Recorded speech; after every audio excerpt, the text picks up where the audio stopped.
성도 여러분, 예수님께서 무슨 말씀을 하시든지 아멘하고 따를 수 있겠습니까? 오늘 예수님이 물 위로 걸어라 그랬습니다. 물 위로 걸어가라. 불가능한 일을 예수님이 지시하신다면 예, 하겠습니다. 여러분, 무조건 할 수 있겠습니까? 베드로가 물 위를 걸었습니다. 초자연적 현상을 베드로가 경험했습니다. 베드로가 누굽니까? 물질하며 평생을 사는 사람입니다. 베드로는 물에 대해서 너무나 잘 압니다. 물에 한 발짝만 내디뎌도 자기는 물에 빠져들 거라는 상식을 알고 있는 사람이었습니다. 그러나 베드로가 물 위를 걸었습니다. 자연 법칙을 거스리는 경험을 하게 된 것입니다. 무엇 때문입니까? 예수님 말씀 때문에 불가능한 일이 가능하게 되었던 것입니다. 오늘 주님께서는 우리에게 똑같이 묻습니다. 너는 물 위로 걸을 수 있느냐? 걸어와라. 말씀하시면 여러분 순종하며 따라간다면 여러분의 믿음은 큰 믿음이 될 것입니다. 교회 안에는 두 종류의 교인이 있습니다. 한 종류는 종교인입니다. 또 한 종류는 신앙인입니다. 여러분에게 묻습니다. 나는 종교인입니까? 아니면 신앙인입니까? 종교인은 어떤 사람들을 말하냐면 중심이 항상 나입니다. 자기가 만든 규칙이나 제도를 각별하게 생각합니다. 그러면서 그들은 의무나 도덕적으로 신앙생활을 합니다. 그리고 기복적인 믿음을 가지려고 합니다. 이 사람들은 형식과 의식, 율법, 규칙을 좋아합니다. 그거 어기면 안 될 것처럼 그렇게 정해놓고 살아가는 것입니다. 그리고 하나님과도 거래적 관계를 유지합니다. 하나님 해주시면 제가 이렇게 하겠습니다. 안 해주시면 불평하고 원망합니다. 이것을 가리켜서 우리는 종교인이라고 합니다. 신앙인은 누굴까요? 신앙인은 중심 속에 하나님이 계십니다. 그리고 하나님 앞에 감사하고 사랑하고 하나님을 신뢰합니다. 하나님과 매 순간 인격적으로 대화합니다. 주님 오늘도 저와 함께 하시지요. 그리고 하나님의 말씀에 예하면서 헌신합니다. 하나님이 원하는 뜻이라면 무엇이든지 삶으로 실천하며 보여주는 사람, 이 사람을 우리는 신앙인이라고 합니다. 안타깝게도 지금 한국 교회는 많은 종교 지도자들이 그렇게 말합니다. 우리 교회들이 너무 종교화되고 있다. 종교인화되고 있는 것을 우려하며 염려하는 분들이 많습니다. 사막에 두 사람의 남자가 걷고 있습니다. A라고 하는 남자는 사막을 횡단한 사람들이 경험해놓은 책을 이만치 갖고 왔습니다. 그리고 사막 길을 따라서 경험자들의 바탕에 의해서 그는 길을 가고 있습니다. 그런데 갑자기 사막 모래폭풍이 몰려옵니다. 한순간에 사막의 지형이 완전히 바뀌어버렸습니다. 경험자들이 만들어 놓은 책을 갖고 왔던 이 사람은 더 이상 어떻게 할 수가 없었습니다. 길을 잃고 말았던 것입니다. 그런데 또 한 사람 B라고 하는 사람은 나침판 하나만 가지고 사막을 들어갔습니다. 그리고 자기가 목표한 지점까지 오로지 나침판만 봅니다. 사막에 폭풍이 불어와도 그는 지형이 바뀐 것을 개의치 않고 오로지 나침판만 보고 자기가 가야 될 방향, 북쪽을 향해서 뚜벅뚜벅 묵묵히 걸어갑니다. 결국 사막을 횡단한 사람은 나침판을 가진 사람이었습니다. A라고 하는 사람은 종교인을 말합니다. 전통과 규칙을 강조하고 이렇게 해왔으니 우리도 이렇게 해야 된다. 여러분, 그렇게 말합니다. B라고 하는 사람은 신앙인입니다. 세상은 지금 급변하고 있습니다. 우리가 사는 세상은 수시로 변하고 있습니다. 그러한 세상 속에서 오로지 하나님 말씀이 나의 인생의 나침판이다. 이걸 믿고 말씀이 지시하는 대로 움직여 살아가는 사람, 우리는 이런 사람이 돼야 됩니다. 성도 여러분, 신앙인이 되시기를 축복합니다. 신앙인은 절대적인 말씀에 순종합니다. 어떠한 상황이 벌어져도 말씀을 펴고 말씀 속에 있는 지시대로 움직이는 것, 이것이 우리가 선택해야 될 신앙 아니겠습니까? 오늘 말씀의 베드로는 예수님의 말씀이 떨어지자마자 즉각적으로 반응했습니다. 여러분, 베드로가 물에 발을 넣을까 말까 생각했습니까? 예수님, 잠깐만 기다리세요. 제가 한번 연구 좀 해보고 내가 물에 발을 넣으면 될지 안 될지 해보고 결정하겠습니다. 베드로 그렇게 말하지 않았습니다. 예수님이 물 위로 걸어와라 할 때 베드로는 그냥 말씀 보고 예수님 바라보고 물 위에 발을 얹은 것입니다. 즉시 움직인 것입니다. 성도 여러분, 믿음이라는 게 뭡니까? 믿음은 말씀이 떨어지면 제가 순종하겠습니다. 즉각 움직이는 것이 믿음 아니겠습니까? 오늘 여러분 이 믿음 갖기를 축복합니다. 저는 충청도에 태어나서 충청도 사람으로 살아가는 것을 자랑스럽게 생각합니다. 여러분도 지금 충청도에 살고 있지 않습니까? 충청도 사람 하면 예전에는 느려 터졌다. 그래서 아버지 돌 굴러가요 하면 아버지 밑에서 죽어 계시다. 충청도 사람을 비하하는 아주 그런 말들이 많았습니다. 그런데 여러분, 충청도 사람 함부로 건들면 안 됩니다. 표준어에 정말로 그렇게 하겠는가? 진짜 그게 사실이야? 이 말을 충청도 사람은 한겨라고 간단하게 한답니다. 엄청 빠르잖아요. 또 이 표준어로 자꾸 머뭇거리지 말고 어서 빨리 들어가든지 시작하든지 말든지. 여러분, 이걸 뭐라고 합니까? 충청도 사람들은 이래 어서 해요. 이렇게 간단하게 한답니다. 또 있습니다. 괜찮으니까 더 이상 신경 쓰지 않아도 됩니다. 이 말을 충청도로 되슈라고 간단하게 말한다. 여러분, 길거리에 타슈를 많이 볼 겁니다. 이 타슈의 표준어는 자전거 여기 있으니 필요하시면 누구든지 타세요 라는 표준어입니다. 우리 충청도 사람들은 그냥 타슈 하면 다 타는 겁니다. 여러분, 충청도 사람이 왜 느립니까? 빠릅니다. 저는 충청도 목회자로서 우리 교회가 충청도 한복판에 있는 것을 자랑스럽게 생각합니다. 왜냐하면 우리 교우들을 보니 말씀대로 하자 하면 순식간에 즉시 실천하는 성도들이 많다는 겁니다. 여러분, 전도하자 했더니 전도 간증들을 저에게 들려줍니다. 큐티하자 했더니 큐티한 내용을 들려줍니다.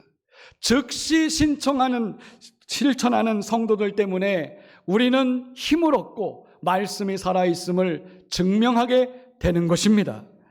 예수님께서 여러분에게 말씀을 주실 때에는 여러분들의 믿음을 시험한다는 것을 명심하셔야 됩니다. 예수님이 제자들에게 말씀을 선포할 때 예수님은 항상 믿음을 테스트하셨습니다. 어떤 믿음입니까? 네 시선을 어디로 바꿀 거냐는 겁니다. 오늘 여러분의 시선이 어디에 가 있느냐는 겁니다. 여러분, 구약 성경을 펼쳐봐도 예수님께서 여러분 말씀하신 것을 제자들이 따랐던 것처럼 구약 성도들은 하나님이 말씀하시면 망설임 없이 따라갔습니다. 출애굽기를 생각해 봅시다. 이스라엘 백성들이 광야에 들어갔습니다. 하나님이 이 60만 대군을 어떻게 이끕니까? 하늘의 구름 기둥과 불 기둥으로 그들을 이끌어 갑니다. 여러분, 구름이 움직이면 너나 할 것 없이 아침에 움직이면 아침에 보따리를 싸서 움직입니다. 저녁에 움직이면 저녁에 보따리를 싸서 움직입니다. 하나님이 지시하는 그대로 순종했던 것이 이스라엘 사람들입니다. 이스라엘은 40년 동안 광야에 있었습니다. 40년 동안 42번이나 이동했습니다. 그것은 뭘 말하냐면 1년에 한 번 정도는 하나님이 짐 싸라 하면 말씀대로 순종했다는 것을 의미하지 않겠습니까? 오늘 성도 여러분, 우리에게도 구름기둥이 있습니다. 오늘 말씀을 주시면 이 말씀대로 제가 순종하겠습니다 라고 즉시 움직일 때 여러분 광야에서 낙오자가 되지 않을 것입니다. 광야 끝을 마치고 요단강을 건너갑니다. 요단강은 그때 홍수 시기였습니다. 여러분, 요단강은 평소에는 요 정도만 합니다. 그런데 강물이 불어나면 범람합니다. 그 범람하는 강물 속에 하나님이 말씀합니다. 하나님의 법궤를 짊어진 제사장이 강물로 들어가면 너희들은 법궤 말씀을 보고 따라 들어가라. 여러분, 홍수가 났습니다. 물이 엄청나게 내려옵니다. 말씀 상자가 강 가운데로 들어가는데 거기에 절벽 같은 댐이 생깁니다. 그리고 물이 몇 킬로까지 쌓이게 됩니다. 사람들이 말씀을 보고 들어가기 시작합니다. 여러분, 그것도 900m 뒤에서 바라보고 들어갑니다. 그 말은 뭡니까? 모든 백성이 그걸 다 보고 있다는 증거 아니겠습니까? 말씀 보고 들어갈 때에 물이 범람하지 않고 사람들이 다 지나간 다음에 물이 다시 흐르기 시작했던 것입니다. 오늘도 마찬가지입니다. 하나님은 여러분에게 말씀을 주십니다. 말씀대로 해봐라. 여러분, 그때의 기적을 체험하는 것입니다. 베드로가 예수님의 말을 들었습니다. 베드로야, 물에 네 발을 디뎌봐라. 나에게 와라. 이렇게 했더니 베드로가 예수님 바라보면서 걸어갑니다. 그런데 베드로가 잠깐 시선이 갑자기 예수님에서 바람과 풍랑을 보게 됩니다. 여러분, 시선이 고정돼야 되는데 시선이 움직였습니다. 우리의 인생도 마찬가지입니다. 영적 시선이 주님만 바라보다가 어느 순간 바람을 보고 풍랑을 바라보는 우리의 연약한 심령 속일 수 없습니다. 이 시간 여러분 축복합니다. 주님만 보시기를 축복합니다. 피터 플랭크라고 하는 사람이 쓴 이야기 중에 창가의 두 노인이라고 하는 글이 있습니다. 이 글은 우리가 어떤 관점으로 삶을 보느냐, 무엇을 보느냐에 따라서 삶의 질은 완전히 달라진다라고 하는 이야기입니다. 두 노인이 중환자실에 입원했습니다. 한쪽 노인은 창가 쪽에 침대가 있었고 한쪽 노인은 문 쪽에 침대가 있었습니다. 창가 쪽 노인이 매일처럼 문 쪽에 있는 노인에게 이야기를 건넵니다. 여보시오 어르신, 지금 창밖에는 아름다운 호수가 펼쳐져 있어. 그곳에는 새들이 노래하면서 놀고 그 옆에는 풀밭이 있는데 젊은 남녀가 청춘을 나누고 꽃들이 아름답게 피었어. 아름다운 저 광경을 어르신이 한번 생각해 보시오. 문 쪽에 있는 노인은 매일 아침 기다렸습니다. 창가 쪽 노인이 오늘은 무슨 소식을 전할까? 그렇게 기다리고 있는 어느 날 창가 쪽 노인이 그만 세상을 떠났습니다. 문 쪽에 있던 노인이 간호사에게 부탁했습니다. 여보시오 간호사, 나도 창가 쪽에 한번 침대를 옮겨줄 수 없소. 창가 쪽 노인이 들려준 세상을 나도 보고 싶소. 그러면서 창가 쪽으로 옮기게 되었습니다. 창문을 열었습니다. 아무것도 없었습니다. 하얀 벽밖에는 보이지 않았습니다. 사실 창가 쪽에 있던 노인은 앞을 못 보는 시각장애인이었습니다. 그는 창가를 열어서 세상을 봤습니다. 아름다운 세상을 그렸던 것입니다. 성도 여러분, 오늘 여러분의 마음속에 무엇이 있습니까? 여러분 마음속에 천국이 있습니까? 여러분 마음속에 주님이 계십니까? 여러분 마음속에 매일처럼 말씀이 여기 들어가 있습니까? 여러분, 내 속에 있는 것으로 우리는 세상을 보는 것입니다. 여러분 가정의 달을 맞이해서 여러분 가정이 어떻게 보입니까?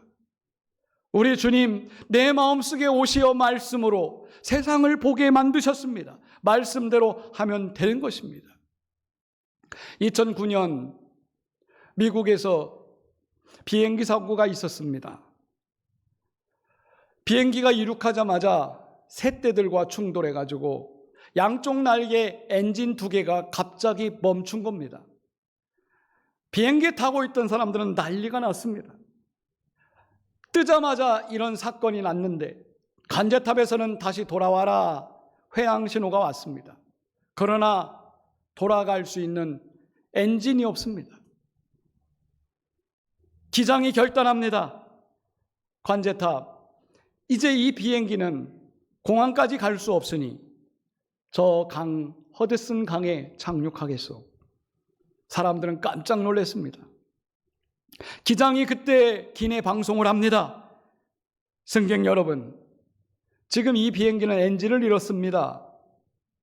여러분 모두 충격을 대비하시고 안전수칙에 따라 움직여 주십시오. 모든 승객은 기장이 말하는 대로 지시에 따랐습니다. 3분, 사람들은 일제히 기장의 음성에 귀를 기울이고 지시하는 대로 움직였습니다. 비행기는 허드슨강 영하 6도 되는 얼음판으로 내동댕이 쳤습니다. 그리고 그 후 3분 후에 155명 전원 살아났습니다. 여러분, 이런 이야기 속에서 우리가 얻는 것이 뭡니까? 우리가 위급한 상황 만날 때 그 위급한 상황에서 우리를 구해줄 수 있는 말씀을 여러분 붙잡고 계십니까? 하나님 말씀이 여러분들을 움직인다는 사실을 믿으셔야 됩니다. 예수님께서 말씀하셨습니다.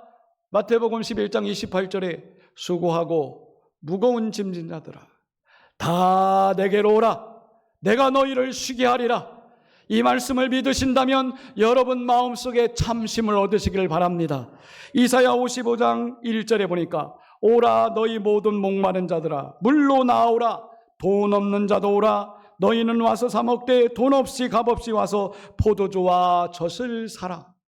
우리 주님은 여러분들에게 돈 가져와라 값을 가져와라 말하지 않습니다. 주님은 오늘 주님의 말씀대로 순종하겠다고 오는 사람들에게 말씀의 기적을 베풀어 주시는 줄 믿습니다. 이사야 55장 3절에 너희는 귀를 기울이고 내게 나와 들으라 그리하면 너희 영혼이 살리라. 아멘. 여러분 이 말씀으로 축복합니다. 하나님 감사합니다.